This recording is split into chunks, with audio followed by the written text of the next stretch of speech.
Hello, everybody. Guess what? You see the Christmas hat? You see the Christmas tree? So, you know what that means? It's another one of my 12 authors of Christmas, Elektra Thompson. How are you doing? I'm doing well. I'm doing well. Just a little flustered, but I'm well. Different city for the moment, so I'm just kind of getting my bearings for the holiday as well. But all's Oh, good. yeah. Well, she says she's catching flights, not feelings, y'all. Take it easy. So, introduce yourself to the people and then we'll get right into your interview. Okay, I am Elektra Thompson. I'm an author. I am a trained school counselor. I'm a certified executive functioning specialist. I help the kids. I help the parents, and I like to eat. Yes, like to eat. You know what? Yesterday I thought I want something hot, but I don't feel like cooking. So I went Okay. to DoorDash and I put in my meal because in my mind, if I'm being productive, then getting a DoorDash is okay.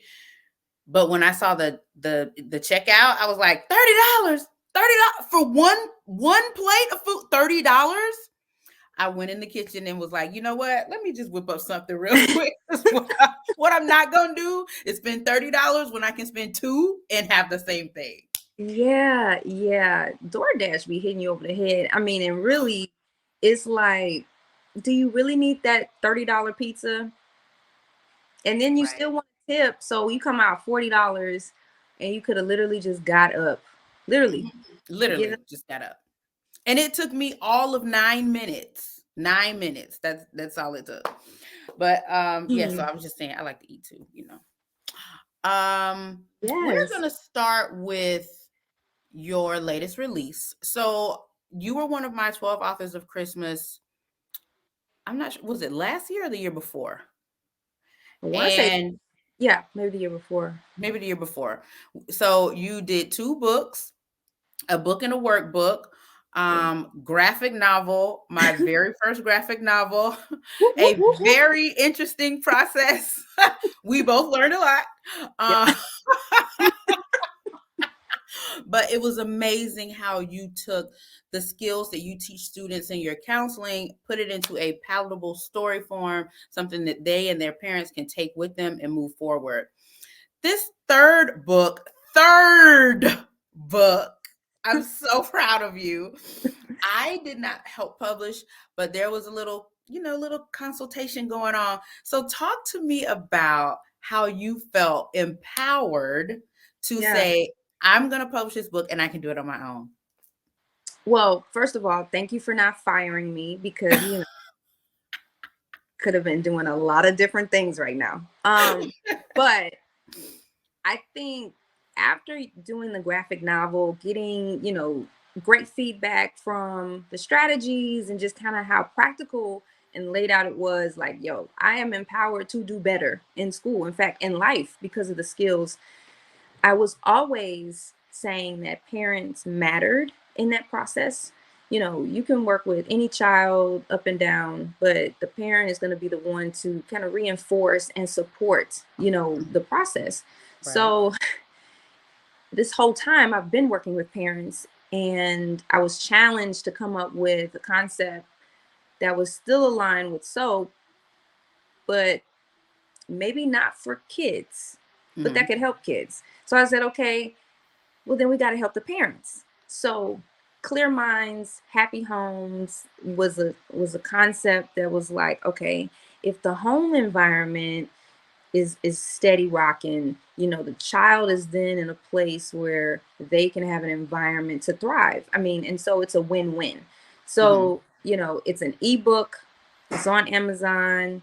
Hey, three number one releases we got under the belt here. Okay. Woo, Three woo, number woo, woo, woo. one releases.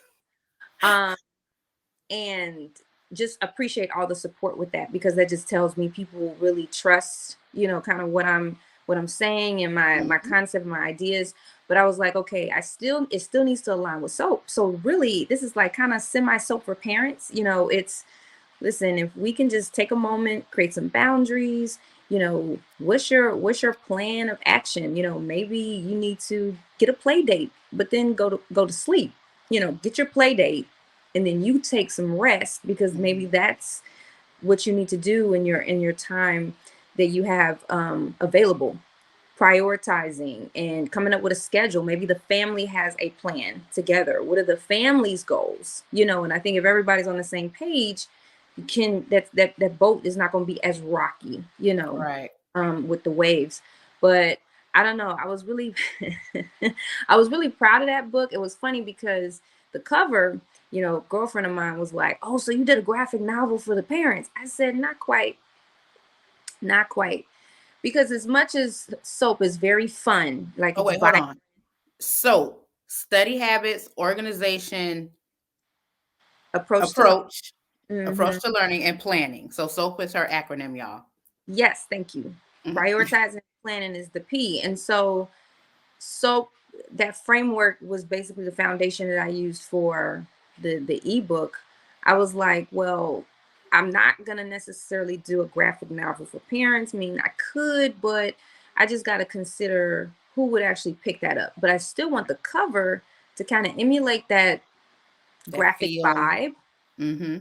Still kind of like that energy. I mean, when you think about, I mean, I learned from you, covers matter. What is going to really attract someone to like see it and say, let me turn the page. The cover definitely matters. So I wanted something that would kind of resonate, with parents. When you see that Mm-hmm. picture as a parent, what are like three things that go through your head? And then maybe, hey, buy this ebook, check it Right. out. So it's not a graphic novel, but it's 17 pages of, let me tell you. Very helpful tips. And when I met you, my oldest child was in the 5th grade. And you had a parent session, and I was like, oh, I already know this, but let me go. I'm gonna just go anyway. And I left with like this pile of notes, and I was like, okay, all right. Elektra said, well, it was Miss Thompson. Miss Thompson said, okay, when he gets in the car, don't bombard him with questions, because Chase will get in the car and I'm like, hey, what'd you do today? Which teachers did you have? Do you have homework? Okay, did you have a test? How did the test go? Who did you talk to? What did you have? And he was just like, Ma, and he would answer me, but it was just so like robotic. And I moved that forward with Cameron now. I give them that time to breathe when they come home. The only question I ask them on our hour-long commute is, do you have homework? Mm-hmm. Yes. Okay. Is there a test or a quiz you need to study for? Yes. Okay. And then I just hold on to that, and I let them come home. They can do whatever they want to do while I figure out dinner, cooking it or dashing it or picking it up. Once we eat, I said, okay, 6:30. I need you to jump on this homework. I need you to take a shower. I need you to put a load of, do you have uniforms for tomorrow? Put a load of laundry in the wash. Both of you put your uniforms in, so they'll be washed and dry by the time you go to bed.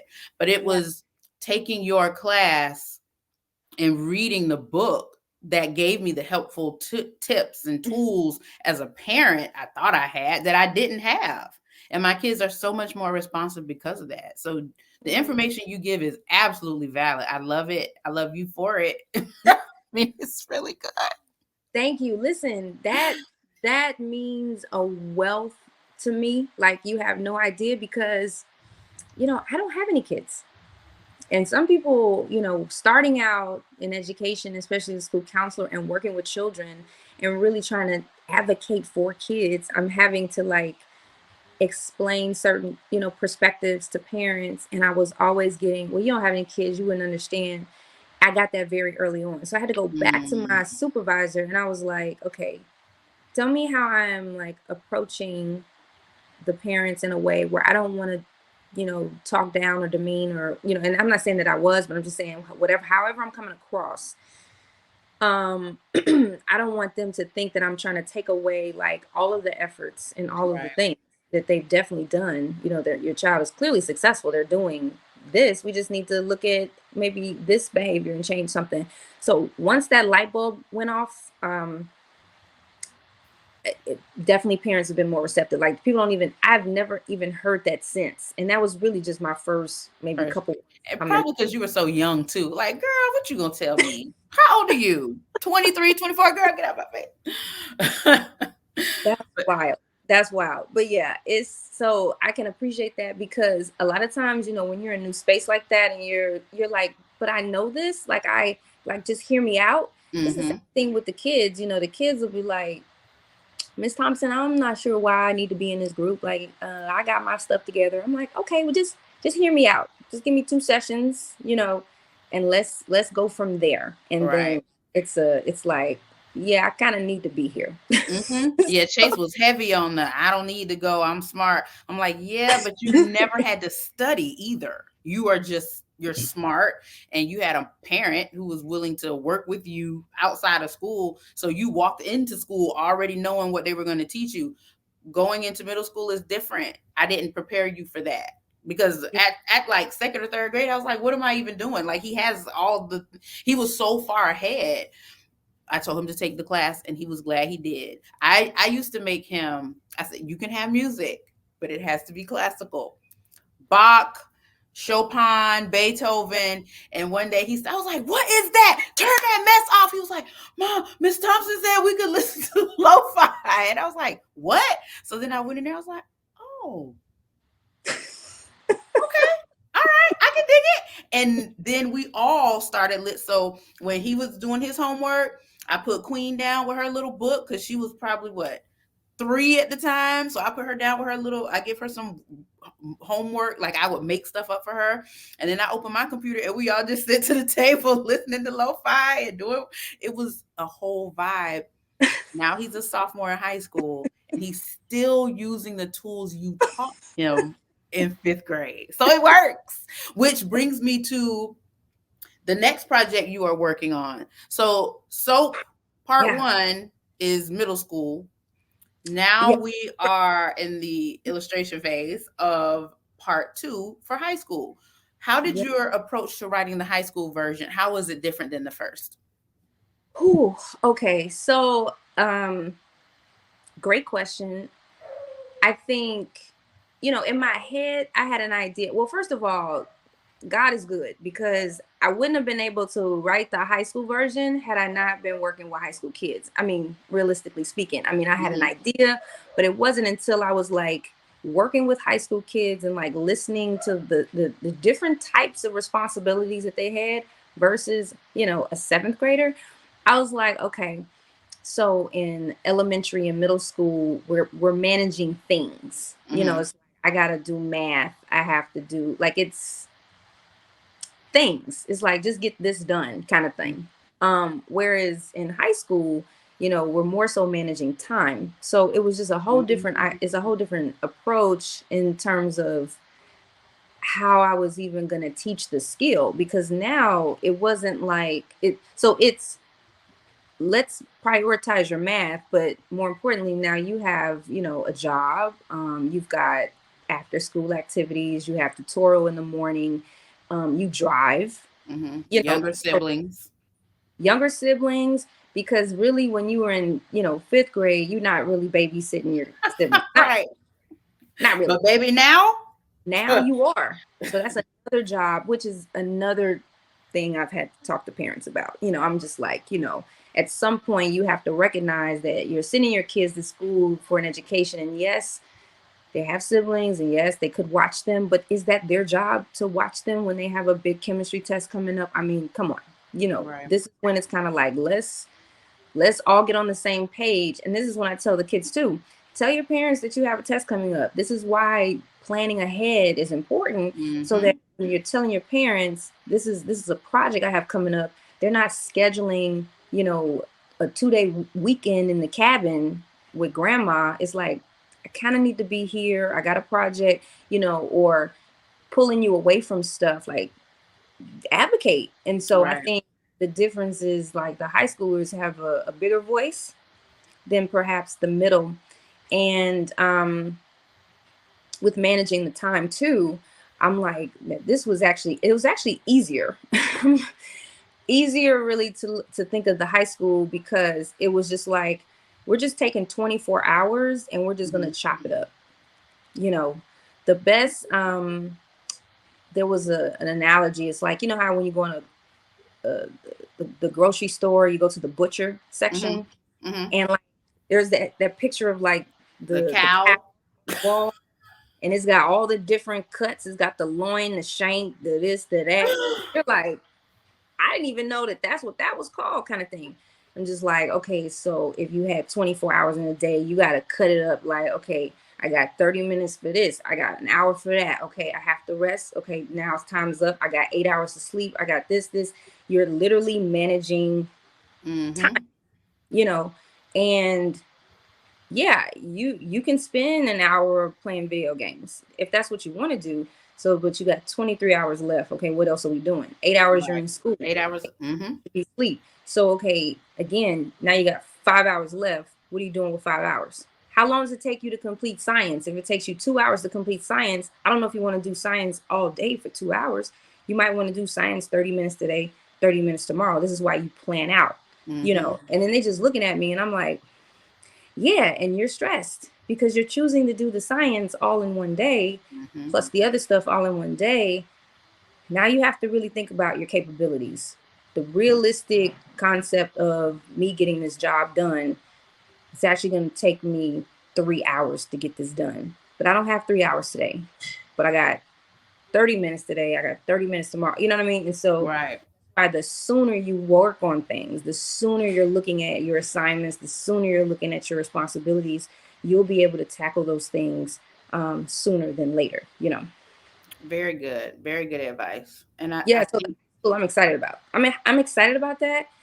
They got just as much tea as the middle school, but this one was a little, I would just say, a little more difficult with the story, just because there are so many moving parts. I mean, because it's like you're in this activity, that activity. I wanted to make it realistic, but not too messy, but just realistic. Like, okay, we went from middle school where maybe we were in this club, you know, I was interested in that activity, to now, like, okay, maybe I'm on the football team now, maybe on the track team, maybe I'm, you know, doing community service, you know, different access, different resources. So what does that really look like? I wanted to make it as relatable as possible for any high schooler that picks it up. And so, yeah, it is a graphic novel. I feel like it'll still appease to still the 14, 17, 18-year-old student, and even their parent. But I'm excited for that project. I am.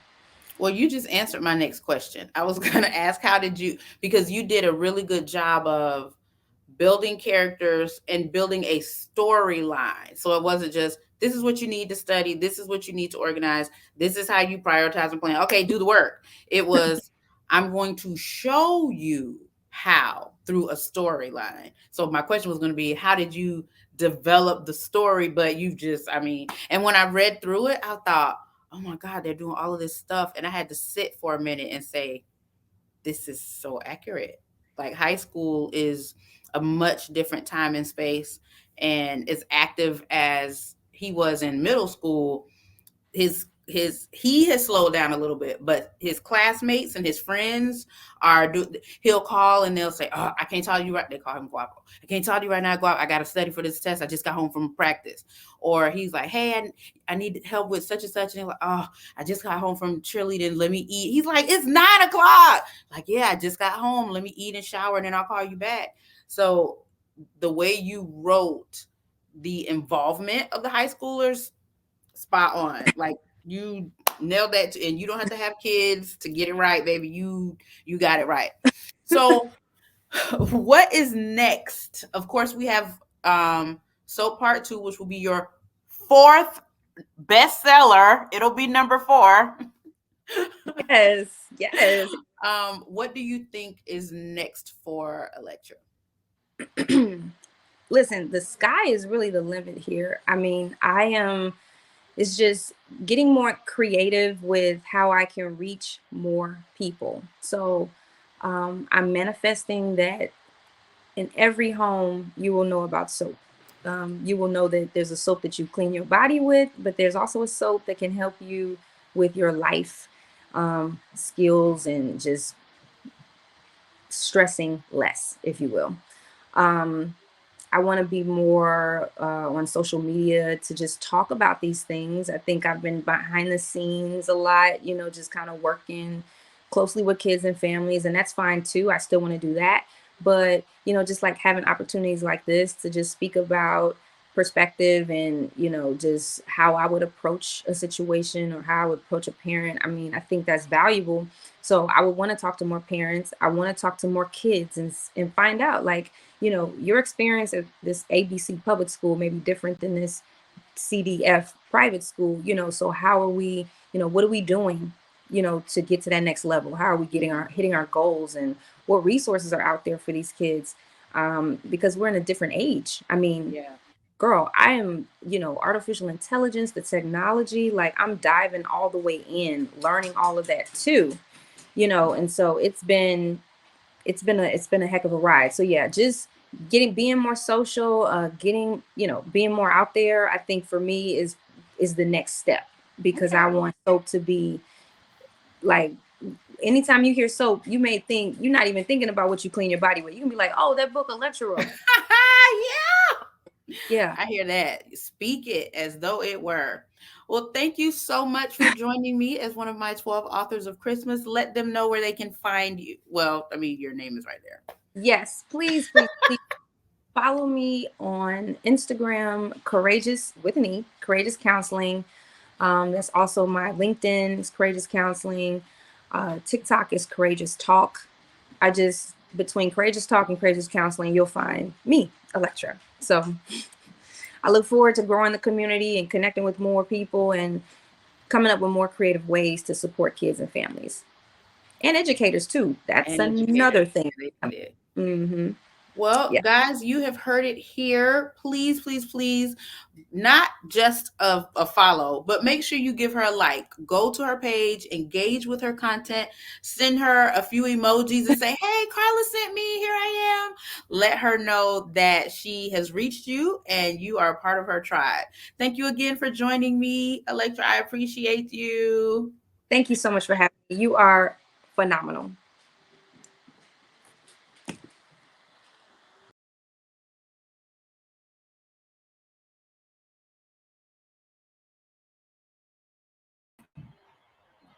I'm sorry, it just cut off.